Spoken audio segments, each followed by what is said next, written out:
Tuesday, July 25th, 2023. One of the reasons why Mrs. Rosa Parks stayed seated on December 1st, 1955. Emmett Till.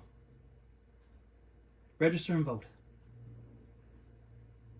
Vote. Vote. Vote. Especially when it is painful. Today there are those in our nation who would prefer to erase or even rewrite the ugly parts of our past. Those who attempt to teach that enslaved people benefited from slavery. Those who insult us in an attempt to gaslight us. Who try to divide our nation with unnecessary debates. Let us not be seduced into believing that somehow we will be better if we forget. We will be better if we remember. We will be stronger if we remember. Because we all here know it is only by understanding and learning from our past that we can continue to work together to build a better future.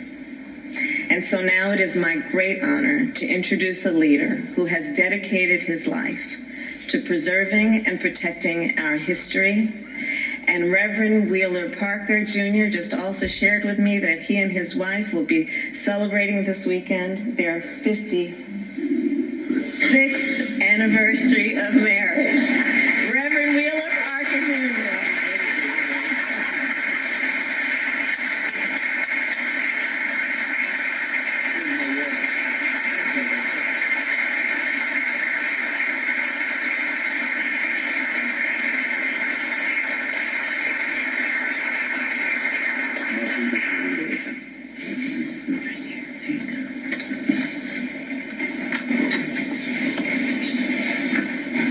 In fact, we were married 56 years on Sunday. My wife said, when we get to heaven, I'm going to say, Lord, not up here too. I see we have a whole lot of amens to that. I'm truly humbled by this honor. You see, I was born in Mississippi. I spent my early years as a sharecropper and was focused upon filling up a 9-foot sack. Focused upon my quota, not making history, from the outhouse to the White House. From a time when we lived in fear to a time when President and Vice President gave us this great hope. Kept their promise by delivering. This is what America means to me. Promises made, promises kept. It has been quite a journey for me from the darkness to the light. When I sat with my family on the night of terror, when Emmett Till, our beloved Bobo, was taken from us, taken to be tortured, brutally murdered. Back then, when I was overwhelmed with terror and fear of certain death in the darkness of 1,000 midnights, in a pitch black house on what some have called Dark Fear Road. Back then in the darkness, I could never imagine a moment like this, standing in the light of wisdom, grace, and deliverance. There's something amazing you feel when you meet President Biden, like I did when he signed the Emmett Till anti-lynching bill into law. He welcomed me to this place with great power. I felt the power of his personal devotion, his devotion to justice, to equality, his commitment to keeping the promise of America. This came from his heart, from his soul. God bless you, President Biden, for all you have done and will do to preserve our history. Ladies and gentlemen, please join me in recognizing President Joe Biden.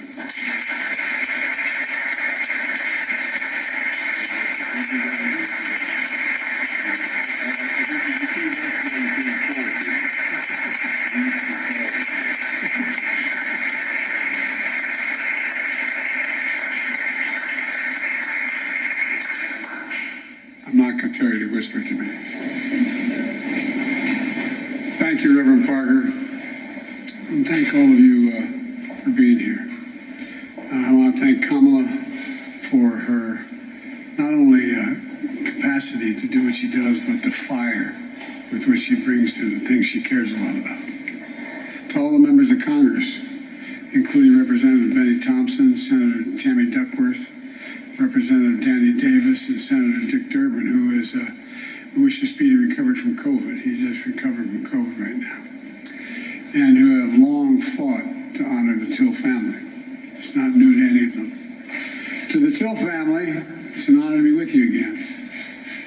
You know, when I was preparing these remarks, I quite frankly, and my colleagues will understand this, I found myself trying to temper my anger as I was writing it.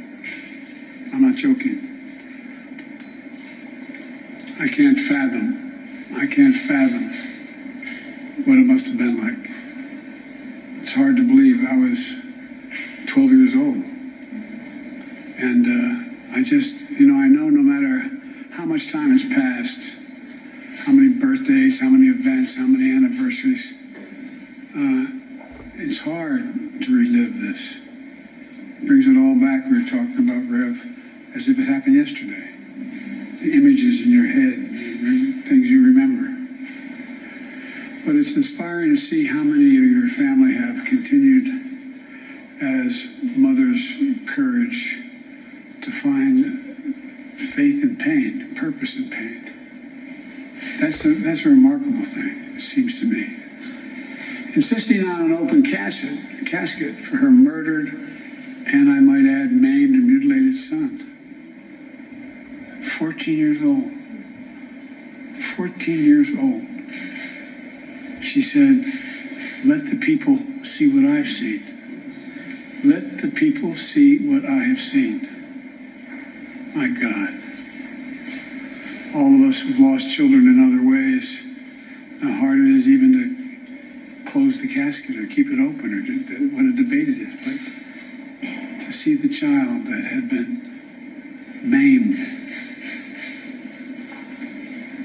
in a country and the world saw, not just heard the story of Emmett Till and his mother, as a story of a family's promise and loss and the nation's reckoning with hate, violence, racism, overwhelming abuse of power, brutality.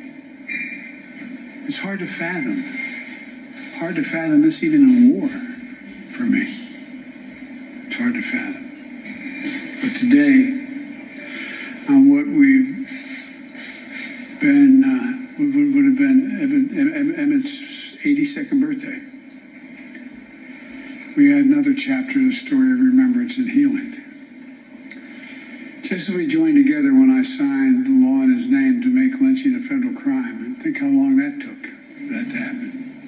I mean, and we screened the movie Till at the White House. Today we join together as I sign a proclamation designating Emmett Till and Mamie Till Mobley National Monument in both Illinois and in Mississippi.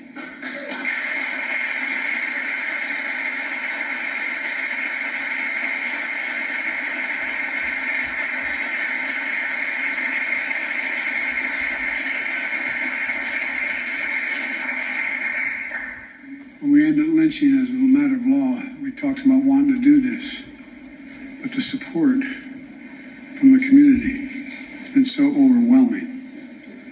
I thank the members of Congress for their support, and more than that, their leadership. At a time when there are those who seek to ban books, bury history, we're making it clear, crystal clear.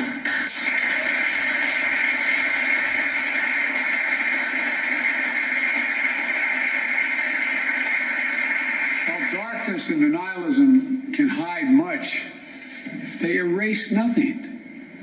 You can hide, but they erase nothing. We can't just choose to learn what we want to know.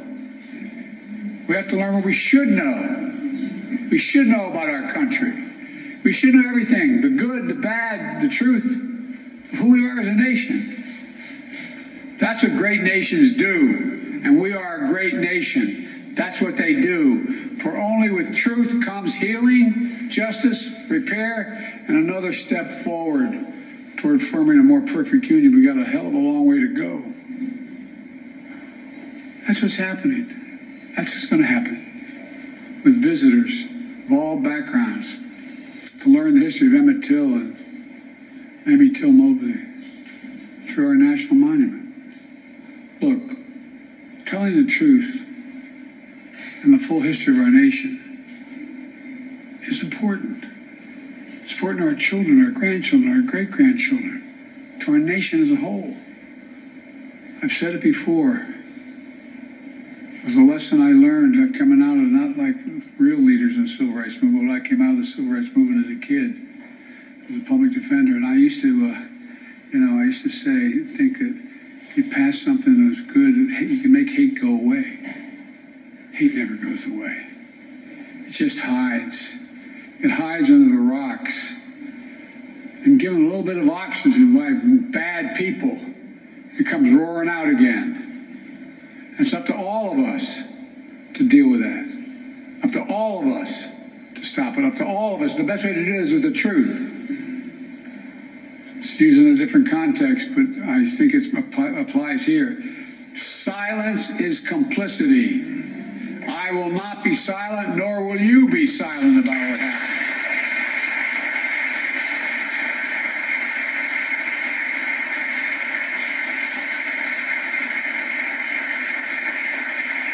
There's really critical work ahead to continue the fight for racial justice and equality for all Americans. And my administration is committed to leading the path forward. And I know the members of Congress here are even more committed than that.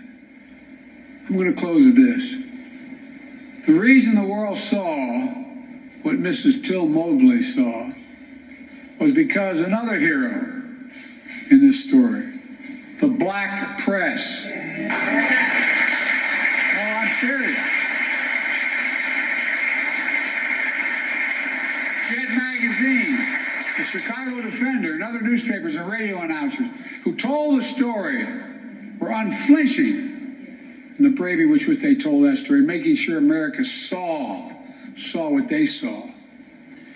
Ida B. Wells once said, quote, "The way to right wrongs is to turn the light of truth upon them. The way to right wrongs is to shine the light of truth on them." Well, that's our charge today. By the way, parenthetically, do you ever think we'd be talking about banning books in America? Banning history? I'm serious. To the Till family, to all of you here today, I thank you for your courage, for never giving up. Never, never giving up. And before I say even what's more is on my mind, I'm not going to leave this podium. No, I mean, it's just barbaric. Barbaric what happened. And seriously, all you moms out there, imagine the courage it took to say, let them see. The courage. It's now my honor to sign this proclamation in memory of Emmett Till and Miss Mamie Till Mobley. And I thank you all for being here. And I know I'm considered too much of an optimist, but I believe if we keep pushing, we're going to continue to make progress. We're going to continue to make progress. It's already being made. The idea that when that 14-year-old was buried, that in this Indian treaty room, there were this many people of color holding powerful office, changed the direction of the country, would have been beyond our comprehension. And we're just getting started.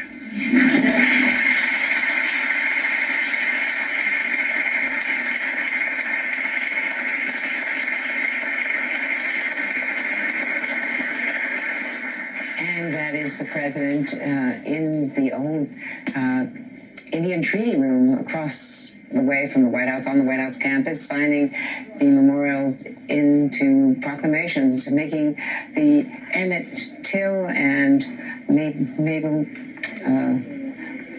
Till Mobley Till memorials permanent, part of the national park system, so that they can no longer be defaced and vandalized as Emmett Till's plaque has been defaced along the banks of the Tallahatchie River in Mississippi. A moment for history and also a moment for today, given the politics right now of controversy over Black history, how it is told, how it is taught in American schools.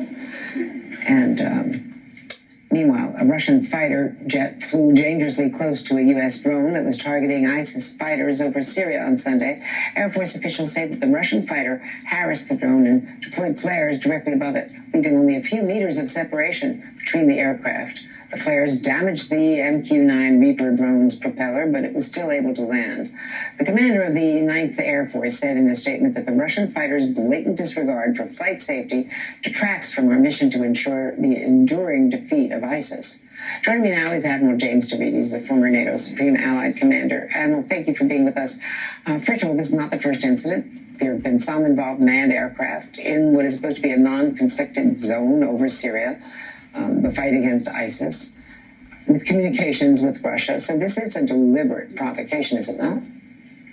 It is unquestionable.